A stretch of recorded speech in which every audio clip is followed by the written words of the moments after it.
Anti-war activist and author Noam Chomsky said that a US-led attack on Syria without United Nations support would be a war crime, even if President Barack Obama gets the congressional approval he seeks for such a mission. In an email to the Huffington Post, Chomsky wrote, quote, "As international support for Obama's decision to attack Syria has collapsed, along with the credibility of government claims, the administration has fallen back on a standard pretext for war crimes when all else fails, the credibility of the threats of the self-designated policemen of the world." Chomsky recently travelled to the region to learn more about the Syria crisis. His comments there led some to believe he was open to military intervention if negotiations failed to produce peace. Hugely surprising coming from Noam Chomsky. What had he said that led anyone to believe that he might support military action? Well, what he said after going to Syria was that the negotiation process should play out first, before you commit any sort of military resources, before you try to start solving problems with violence. You should try to solve problems diplomatically, maybe through a peace conference, something like that. And some people had said, okay, well, this stuff that's been going on in Syria has been going on for a year and a half, so maybe that means Noam Chomsky thinks that the diplomatic process has been exhausted, and now it's time to start dropping bombs. And I think Noam Chomsky said very clearly there in the email to Ryan Grimm that that's not his position at all. He thinks that there are diplomatic options available that should at least be exhausted first. What are those diplomatic options when we already know that China and Russia would wield the veto?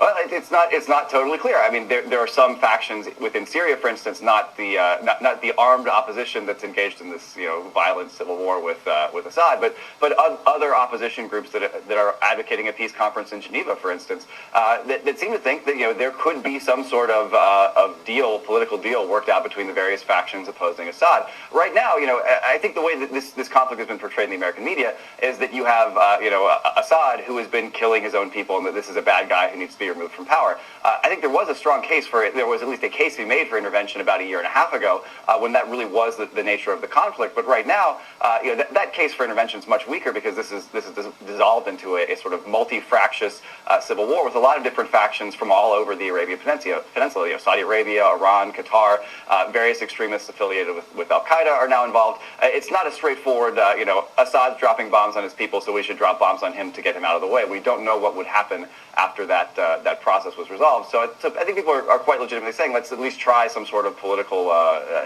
resolution before resorting to military action. I think it's worth focusing also on the second half of Chomsky's statement there, where he says, the credibility of the threats of the world's self-appointed policemen, the United States.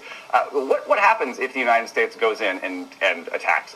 After those bombs start dropping, then you have to ask, what the next stage of the conflict is going to be. I think there's a very strong case to be made that Assad digs in and launches even more violent attacks against Syrians, and we won't use the phrase his own people here, and that he digs in and says, okay, well, you guys want, and the Assad family has a history of doing this. That this would not be the first time that they responded to a political threat to the regime with brutality, and if they do that, then the United States has got to consider committing much deeper military resources, because right now, even people like John McCain are saying we don't want boots on the ground. Well, if you start dropping bombs and then Assad starts gassing more of his own people, saying, screw you guys, this is my country, I'm going to rule it.